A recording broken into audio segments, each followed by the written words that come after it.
Pokoknya, saya tunggu ya sampai akhir minggu depan. Adalah seorang pengusaha muda di kota Surabaya, Budi Hartono namanya, distributor granit produksi pabrik terkemuka. Bagi Budi, akhir tahun 2014 merupakan masa sulit. Nyata-nyata perhitungan untung rugi hasilnya defisit. Musababnya, banyak piutang belum bisa tertagih.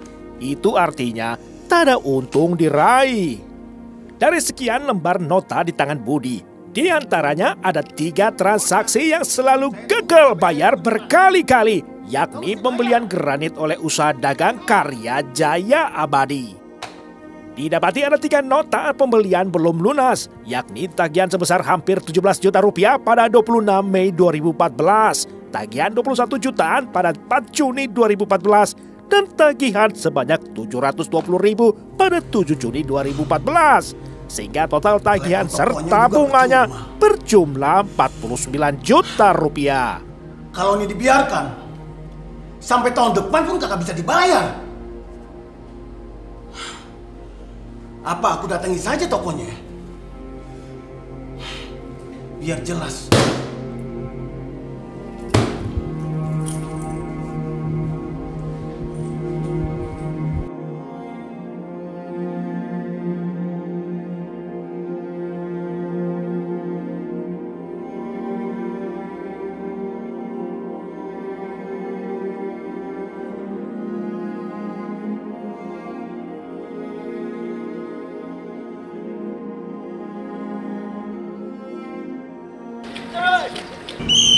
Terus Pak, terus.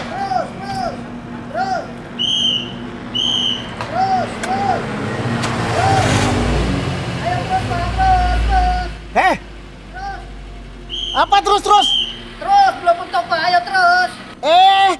Kamu tuh juru parkir sekolah di mana sih? Hah?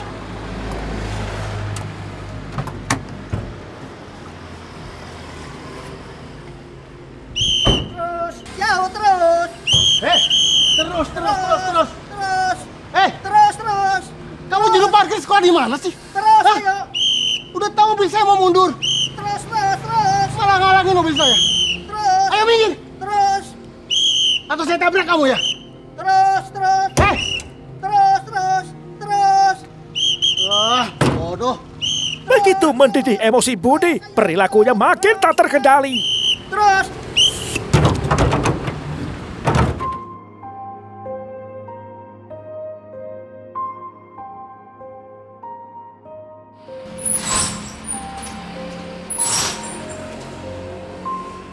Lokasi toko Karya Jaya Abadi tidaklah jauh dari toko milik Budi, berjarak sekitar 1 kilometer saja dengan waktu tempuh 4 menit berkendara.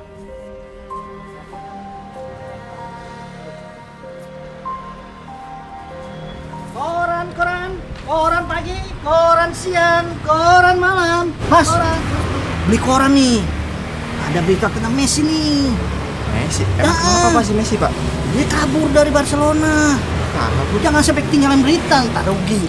Pindah kali maksudnya? Iya, pindah. Sama lama kabur. Emang pindah kemana Pak si Messi, Pak? Aduh, saya juga nggak tahu, makanya baca, beli. Bapak gitu dong. gimana sih? Ya. Saya nggak bohong, bener. Ini tentang Messi. Bohong ah. Bener, nggak akan mungkin saya bohongin Mas Patroni deh. Sini kamu. Mana majikan kamu? Tanpa basa-basi, Budi melabrak Fitroni, karyawan toko Karya Jaya Abadi. Situasi berubah mendadak tensi tinggi ketika Budi nekat menerobos masuk namun dihalau Fitroni. Mana bos kamu? Bapak nggak bisa masuk anak ya, Pak? Oleh perlawan Fitroni yang tak lagi santun, Budi kian mengamuk tiada ampun. Lambat laun, kegaduhan di lantai dasar memancing majikan Fitroni turun. Bapak tunggu di sini Usaha aja, Pak. dagang Karya Jaya Abadi ialah Alex Hermawanto dan Rineke, sepasang suami istri. Memang sebelumnya beberapa kali mereka bertransaksi membeli granit di toko Abdi Jaya milik Budi. Namun lewat perantara tenaga pemasar lepas bernama Fatma Sari. Di sini aja, Pak. Biar saya panggilin bos saya, Pak. Ya sudah sana. Bos kamu di atas kan? Suruh turun ke bawah. Ayo, cepat. Iya, Pak. Iya, Pak.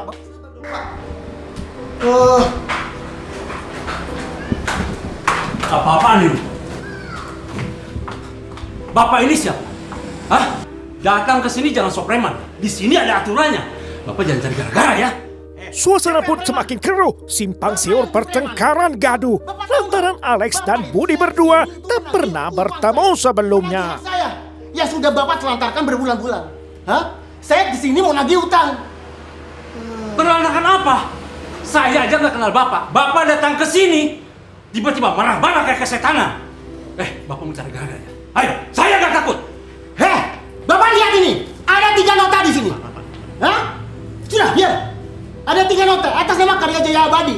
Totalnya 49 juta rupiah, Pak. Itu utang Bapak. 8 bulan Bapak nggak bayar sepeser pun sama saya.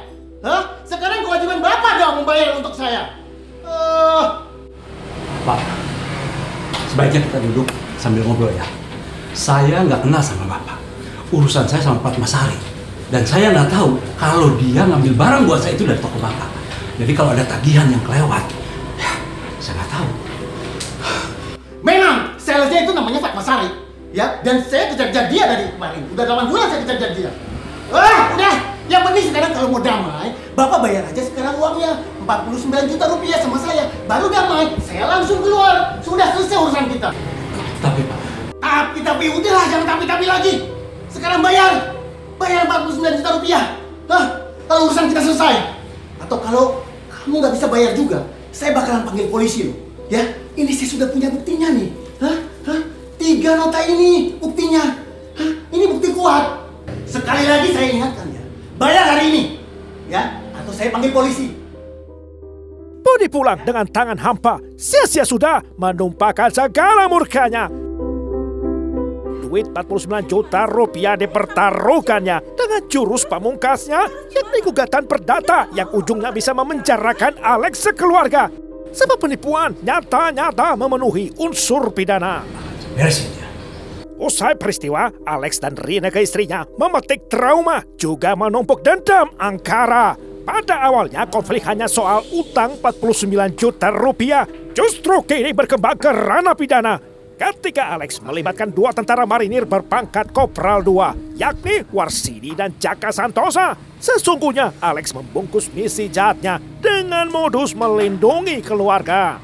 Alex licik mainkan jurus pemutarbalikan fakta, seolah dia yang menjadi korban dalam peristiwa. Ceritakan saja. Jika saya mampu, pasti akan saya bantu. Terus di sini juga ada Mas Warsidi. Mas Warsidi juga bantu. Ya, saya ini lagi kesulitan nagih utang. Dan kebetulan customer saya ini malah mengancam banget sama saya dan istri saya. Istri saya dan anak-anak saya juga diancam. Oh, masalah utang toh bos? Iya. Bisa. Kebetulan nih, saya juga lagi butuh duit. Tagih utang? Saya tidak tertarik. Loh, ojo kesusu toh, Di. Pikirkan dulu, dengarkan tawarannya, baru putuskan. Iya, Mas Warsidi. Terima kasih Bang Jack. Jadi nanti kita tinggal atur pembagian tugasnya. Kalau Mas Warsidi sama Bang Jack bersedia, saya akan sediakan imbalan uang. Lalu, rencananya bagaimana, Bos? Sebentar.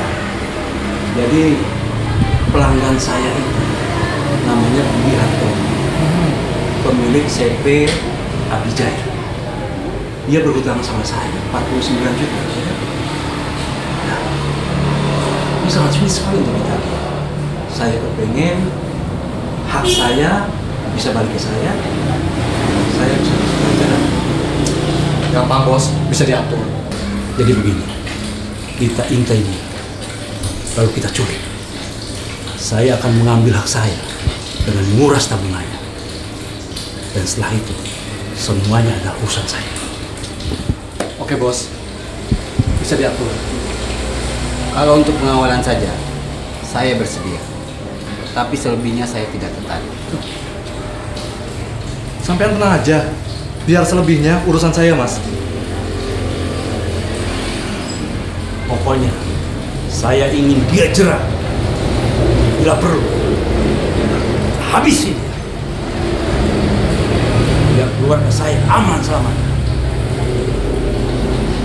Iya Bang Jack, tolong ya. Tenang aja, pasti kita bantu. Tercapailah kesepakatan, kedua marinir pun terikat oleh perjanjian.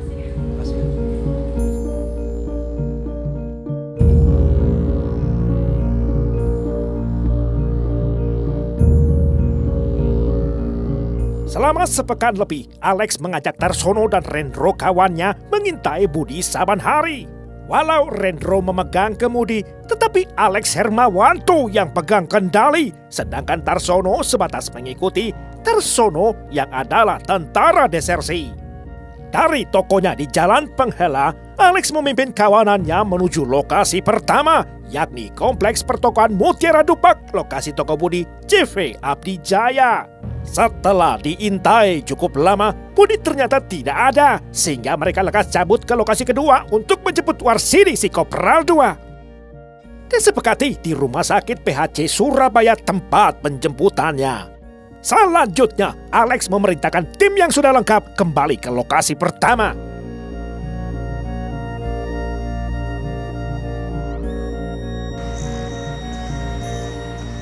Hampir sepanjang hari, Alex serta komplotannya terus membuntuti Budi. Walau menguras tenaga juga emosi, Alex berusaha teliti juga berhati-hati. Dengan kini dikawal Kopral 2 Warsidi, Alex lebih tenang hati.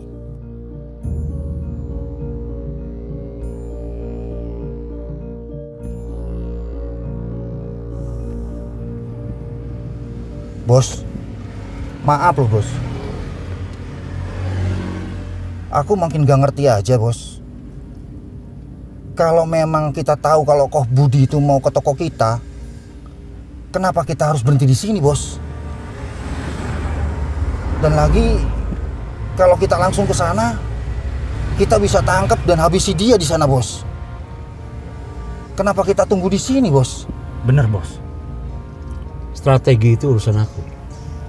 Urusan kamu itu cuma bawa mobil. Udah gak usah banyak tanya. Siap bos. Kita tunggu di sini bos. Ujian terberat bagi mereka ialah bersabar mengikuti waktu. Padahal kapan waktunya mobil Budi melintas tak tentu dan tiada yang tahu.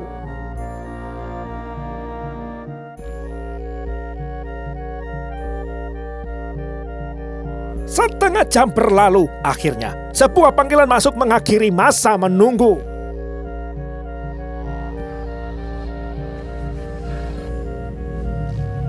Halo, kondisi ibu sama toko gimana? Ibu masih shock. Kurang asem.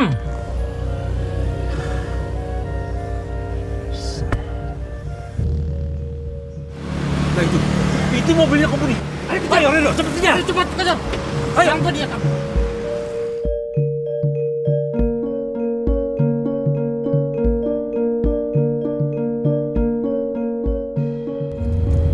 Rendo, agak cepetan aja. Siap bos. Jangan sampai dia lolos.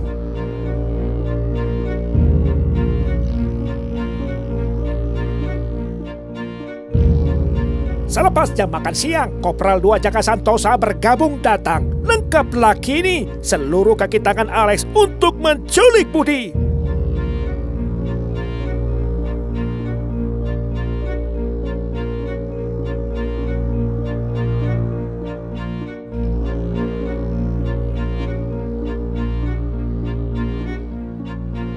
Baru sebentaran menyeruput kopi, tiba-tiba Tabak Budi mendadak pergi. Secepat itu pula, Alex CS langsung terkumpul membuntuti. Tiba waktunya beraksi.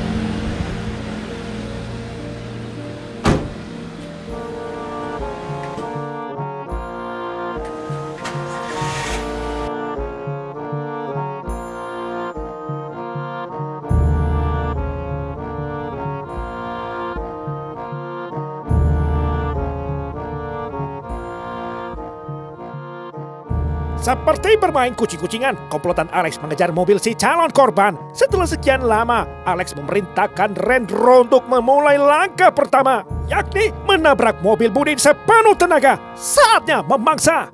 Itu mobil itu mobil siapa ya? Ngikutin dari tadi ya?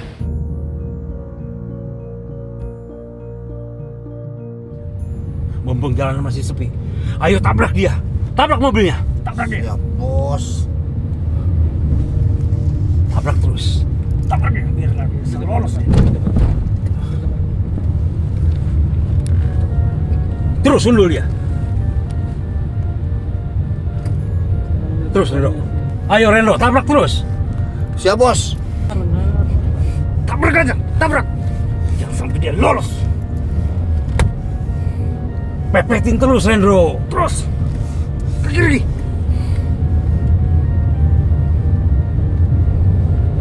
Ikutin terus.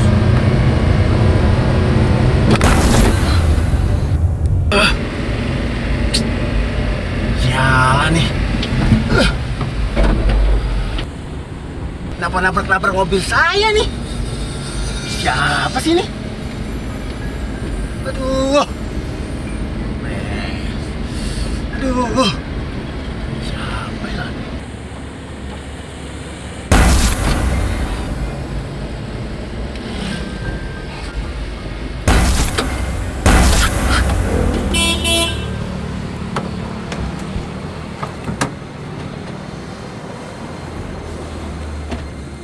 Siapa kamu?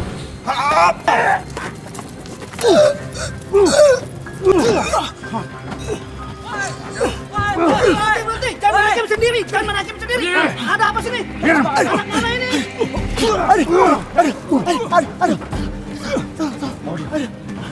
Sungguh durjana, peristiwa Budi Hartono diculik ala koboi di film saja layaknya. Ia disekap lalu dibawa ke lokasi interogasi, yakni toko Alex, karya Jaya Abadi. Sementara Alex menjalankan kerja bagiannya, buru-buru ia membawa mobil korban ke Bandara Juanda, lalu menelantarkannya di tempat parkir Terminal 1 Bandara.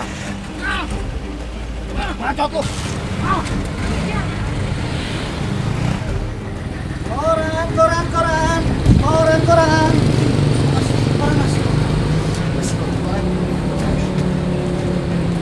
Lokasi penyekapan sudah dikondisikan. Fitroni, si penjaga toko, sudah diperintah Alex sang majikan. Bahkan, Fitroni juga diperintahkan menutup toko lebih awal dari jadwal kebiasaan.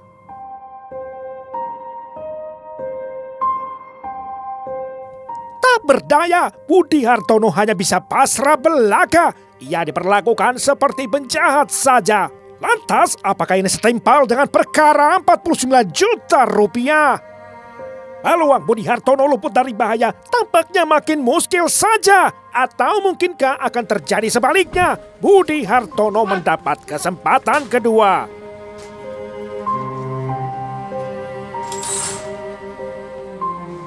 Ayo cepat. Ayo. Bawa ke atas sini. Kemana?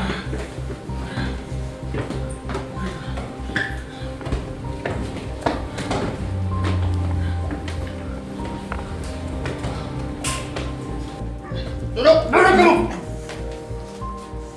Seperti dalam neraka, Budi Hartono menerima siksa aniaya. Budi sungguh menderita sebab nyawanya tetap dipertahankan oleh mereka.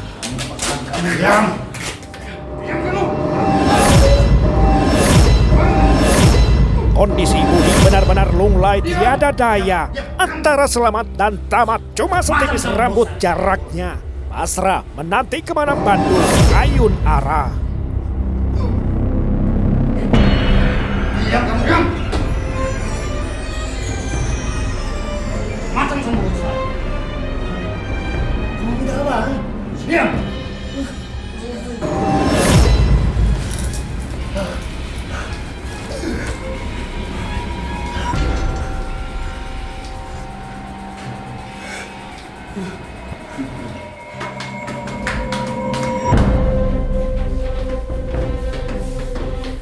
Budi Hartono pun disiapkan untuk dari korban digali informasi juga menerima hukuman.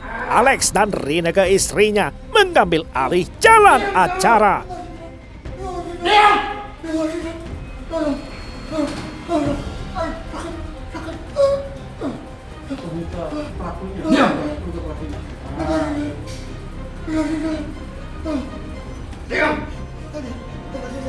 Diam kamu.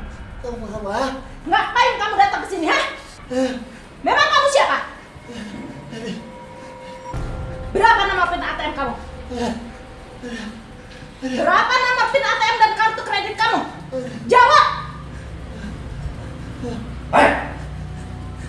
Jawab! Berapa nomor?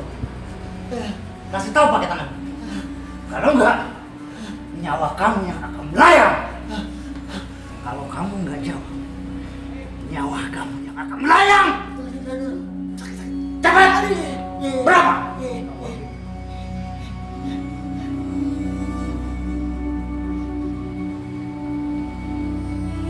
Cepat! Ron, ini ambil ATM-nya.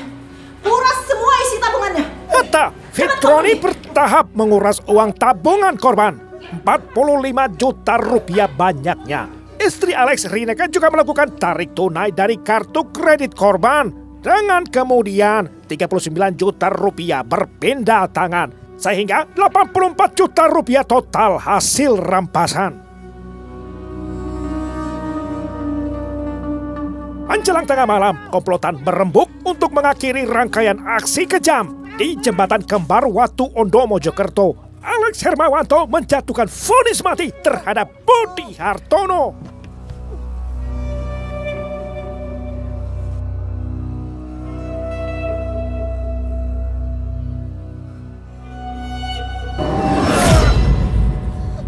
Tamatlah riwayat Budi Hartono. Sebuah kesuksesan bagi rencana Alex Hermawanto.